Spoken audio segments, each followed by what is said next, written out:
thank you very much for coming here to be with us in this exciting event that we have prepared for all of you. A special thanks to our Vice Chairman, His Excellency Sheikh Jassim bin Mohammed Al Thani, and the rest of MBHH management for making this happen.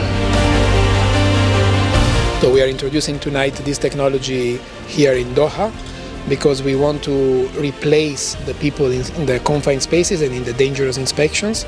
The drone is the fastest way to do an inspection, very safe, but this is the right moment to push this digitalization procedure here. And it's going to be a great event, and I'm happy to be here in Doha.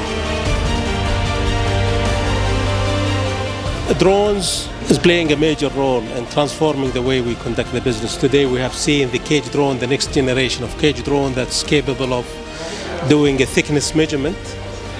Technology will keep evolving and we'll see more innovation and more capabilities.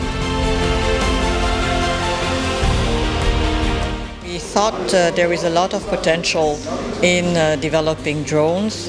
Great solutions are developed for transportation, but also, as we see here, for inspection, for all kinds of areas.